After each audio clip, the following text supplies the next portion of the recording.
Jeez Louise. Hi!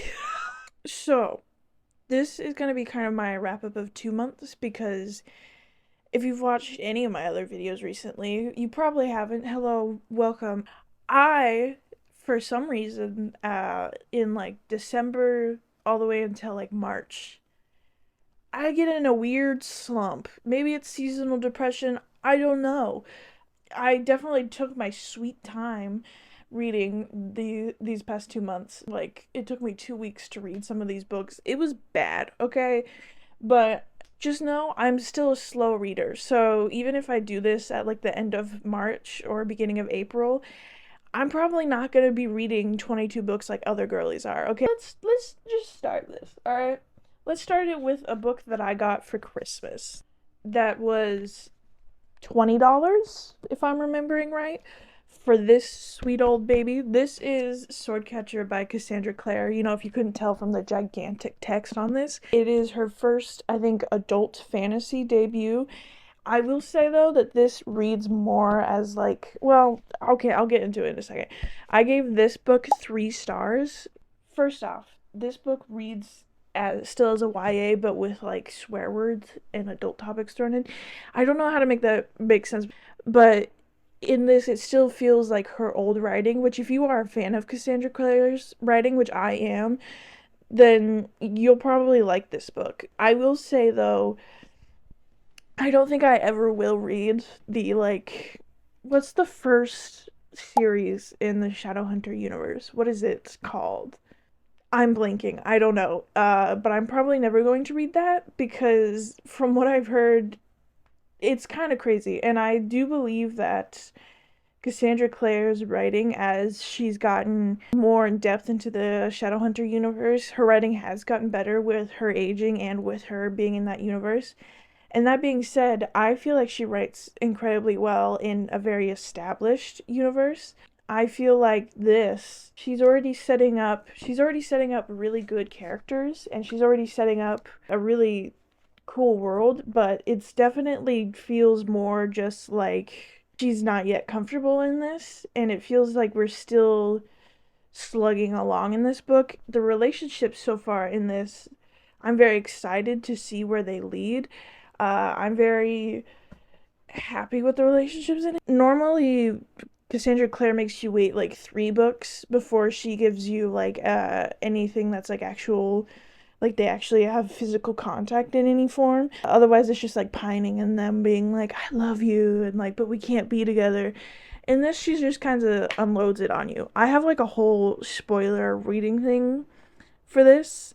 I think the only books that I've read by her has been The Dark Artifices and The Infernal Devices. I've loved The Infernal Devices. I really want to read the Last Hour trilogy because it's in the same like setting as The Infernal Devices. That will be for a later time. If you like Cassandra Clare's writing and kind of the worlds that she builds, you would like this, I think. But I'm very excited to read the rest of this series because, like I said, I think she has a world developed. You know, we're kind of comfortable in it and have all the knowledge that she feels is necessary. I feel like it's going to be really fun, or at least I'm hoping, because it's her first time kind of stepping away from the Shadowhunter universe, and I'm just really hoping that she's able to break away from it because her entire career she has been writing Shadowhunter stuff, and I feel like either you kind of just keep expanding on that world with different characters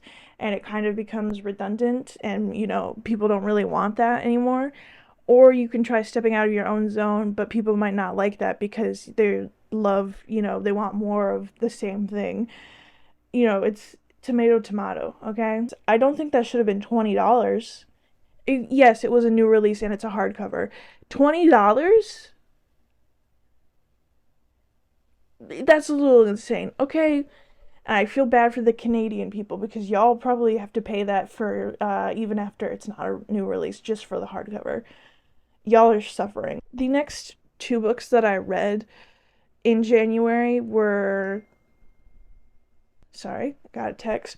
The next 2 books that I read in January, I was not educated at the time of the subject and what was happening with St. Martin's Press, and I unfortunately did read those without having the full knowledge and understanding of what was happening. So I am not going to talk about those books, but form your own opinions on what you think about St. Martin's Press, about, the situation that's happening. Personally, I don't want to promote anything for them or any books that they are selling. So the next books that I read in like the beginning of February, end of January, I forget, was the Villains Duology by V.E. Schwab. In that duology, we have Vicious and Vengeful. I gave both of these 3 stars. I have had a swing and miss with every single V.E. Schwab book that I have picked up. And I can absolutely understand why people love her writing and love her worlds and her characters. For some reason, it's just always been a swing and a miss for me. I've enjoyed them, but they have never been as like good as people have hyped them up to be. At least just for me, don't yell at me. I really think that this duology is not really for me because I personally don't love when stuff is set in modern times, which this book duology is. It's also maybe has bad connotations to me because of the fact that Vicious was on Kindle Unlimited and Vengeful was too until I went to read it, and then it was $13 to get it for the Kindle edition because it got taken off. So maybe I do have some beef, beef, beef with V.E. Schwab because of that. I don't know. I've read The Life of Addie LaRue. I've read the Darker Shade of Magic trilogy. I want to read the newer book. I forget what it's called. The Fragile Threads of Power, I think is what it's called. I do want to read that because I did like the universe. I think that the characters are good. It just really was not like my cup of tea. The book series made me like hate reading second books because of I just didn't love the second book in that series. And Addie LaRue, again, set in more modern times, not really my cup of tea. Did I read it because it had hype and because I wanted to be, because I just wanted to read something that people were saying was good? Yes, I did. But the Villains Duology was released in like 2010s, 2013, and 2018. And it's very much, the first book is very much, you can tell that it was written in 2013. Just saying, that style of like the universe and writing and characters, then like the way that the dudes and women are in that book, you can tell that it's very much 2013. That probably doesn't make sense, but it does in my mind. I will say that I loved Victor. I loved the kind of parallels that we have throughout this book and kind of the switch up between books, and the character building is really good. I do wish that there was like more time with these characters, especially Marcella, because I feel like she could have had more to her. I think I would put this under Darker Shade of Magic though, because Darker Shade of Magic, I will say that the concept and universe I feel like are better. I do really love the idea of superpowers and stuff. Marissa Mayer, so sorry, did it an incredible job, in my opinion, with the Renegade series. I love that, and it was kind of set in modern times, but it wasn't really like our universe. This duology is kind of like, what if our universe had it, but it was secretive, like that kind of storyline. Maybe it's also because they have to hide and everything like that. There is also, warning, animal death in both of these books. So I am interested in reading other stuff by V. Schwab because she has a lot of content out there. But both of these 3 stars. I started out the year with like a bunch of 3 stars, which is really funny. But I then got really lucky, and this is going to be a whole video, is I got introduced to M.L. Wang because of Pursue projects. It was like a while ago. People have been raving about The Sword of Kaigen, which is the next book that I read and gave 5 stars. I, heard the trope of there being a mother and son, and I don't love that trope because a child is usually really annoying and just gets in the way of everything that needs to be done. So I tend not to love that trope or that kind of storyline. This book made me cry like no other book has, and it was absolutely not what I was expecting at all. It's so good, and obviously, this is my first 5-star book of the year. I was going into this thinking that the next book that I read was probably going to be better than this one, and I can say now, after after a week of stepping away from it, I do think that I liked Sword of Kaigen more than the second book that I'm going to talk about.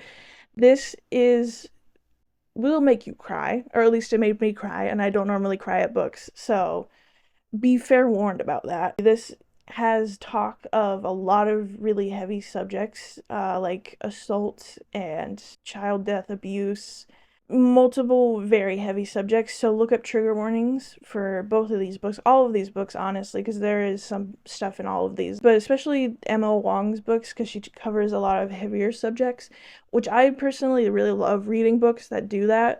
It's just a lot more, I don't know, I like reading them more because there's more depth to them than just, another book. This is more of a family story and kind of about war and this epic fighting and stuff. It definitely has that, and she does an incredible job describing action and really letting us live through the character through those scenes, which is part of the reason that there's so much heartbreak in this. She's an incredible writer. So, check out all of her books. But to me, it felt more like a story of family and what you're willing to do for them. It also is very politically heavy. Both of these books kind of follow people who are being told lies by their government and the kind of disillusion and trust that people have just because it's their government saying that. And it's such a good story, and I love stuff like this where it's very political and it follows people kind of learning and distrusting their government while also trying to prove to other people that there is stuff that's going wrong, because a lot of people tend not to believe people when they're talking about it because, their government's supposed to be this big thing that protects them, and it's suddenly not, and that's very hard to accept. And in Blood Over Brighthaven, we are following kind of a reverse of what was happening in the Sword of Kaigen. We are following somebody who has immense trust in their government and is, throughout this book, kind of learns, oh, I'm being super heavily lied to, and everything that I have done in my career is an absolute lie. But I gave Blood Over Brighthaven 5 stars. So these books, 5 stars, honestly. I mean, this book, I originally thought that I was going to love it more than Sword of Kaigen just because of the tropes and because of synopsis of it, of this magical ward who is the first female to ever get into the high mage, and she gets given a janitor as an assistant when normally people are given very skilled magicians as well to help them with their work, and she's given a janitor who knows nothing about the magic, or so we think. The relationship in this is so good, the way that it's combative and the way that it doesn't, I love the way that the relationship between the two point of views that we get is written. If you've read this, you understand why it is that it I don't even have the word, just the way that I'm very happy that they didn't. That's hopefully vague enough. In this, the magic in this is also really cool, and the world in this is very interesting. We follow an opposite of Misaki in Sayona, who Misaki knew the difference in her government and understood the horrible things that were happening, and understood the concept of it. But we follow Sayona kind of learning throughout the entire of Blood Over Brighthaven about what truly is happening in her government and what her life work truly is. Both of these worlds have very interesting magical systems and powers. They are very different from each other in the magic in other universes, and I can say confidently that for both of these, I would love to have a sequel to both of them, just because the way that both of them ended made me desperately want to have more to read from these. Blood Over Brighthaven didn't make me cry. It did make me a little misty-eyed, but it didn't make me cry. I finally finished, and this is literally the only reason I'm including this is because this is literally the last. I finished this on like the 28th of February. This is literally the last book that I finished in February. And this book is As Good as Dead by Holly Jackson, and I gave this 4 stars. This is the last book in the A Good Girl's Guide to Murder trilogy. I don't even know what to say about this book because I'm still kind of reeling from it. The chaos and the way that that book went, it was not at all what I was expecting. I was fully surprised by this book. Well, the absolute ending of it I was, but the mystery part of it I wasn't. So I don't know why I didn't mean to put off reading this book, but with the new TV show and everything coming out, because I doubt that they're going to reference the last book in this, but I kind of just want to like, because I know that people are going to talk about like the full like everything that's happened in this series, and so I didn't want to be spoiled at all. And it's also been out there for a good time, like a good while, so I knew that people weren't going to be like, oh my gosh, like we still need to not, talk about the last book in this series because it's still fresh and people need to read it. It's been out for like what? I think this came out in 2020. It's been out for like 4 years now, and I still had yet to read it. I enjoyed the first 2 books. The second book was definitely a lot crazier. The characters in this, I absolutely love. The relationship in this, I absolutely love. I When people were talking about Pip going crazy in the last book, I was like, yeah, obviously, because of everything that she's gone through in this whole trilogy. I could not have guessed the ending of this book. I would not have sat here and told you, like, yeah, I predicted that ending. I predicted part of the mystery and part of the book. I did not, nowhere near what happened in this. I think Ravi and Pip are always going to be like my precious little sweet babies who deserve a happy ending, and I'm incredibly excited to see the TV show. I don't know when it's coming out. I really want to read more by Holly Jackson. I know that she came out with Five Survive and a no like a prequel novella to the Good Girl's Guide to Murder, and I'm probably going to pick those up if I'm very honest. I do really like her writing. I would love to have a either another series after this or that follows Pip, which would be so good, but I know that it could be a little redundant and maybe ruin the books that we already have. Or maybe she just doesn't have any other things that she wants to write for this. I definitely would love to see another series from her. I feel like she's kind of like how Cassandra Clare is when she gets comfortable with the characters and has time to be able to grow them. She can write even better mysteries because I feel like in the first one it was crazy and the characters were good, yeah, but the second one to me was even better, which is says a lot because I normally hate second books. This trilogy is very fun. The last book is a lot darker, so make sure that you look up trigger warnings for it. And it's very much an escalation of basically everything that's happened in this series. I will say the representation of trauma and grief through Pip is definitely very interesting. As she as a character isn't dealing with it well, so she, talks about it in not like what other books might have done where it was like, they're trying to heal but they just can't get through it. It's kind of just her being like not doing what she's supposed to. But again, there are some times that you do need that representation. That's all I've read for January and February. I think that this was a good beginning of the year, good get me out of a book slump reading start. I read, how many books have I read so far this year? One. I have read 8 books so far this year, and I'm technically started 10 so far.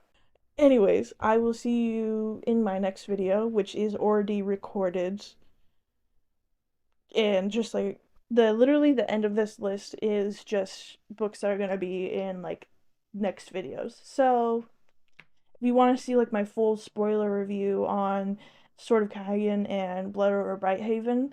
Look out for that. Hopefully, actually, I'm not even going to say because every time I say something on camera, for some reason it doesn't happen. Hopefully, soon you will see it. Anyways, thank you so much for watching. Tell me if you've read any of these books and what your rating on them is. Also, like and subscribe. Please. See you next time. My butt hurts so much from sitting on this floor.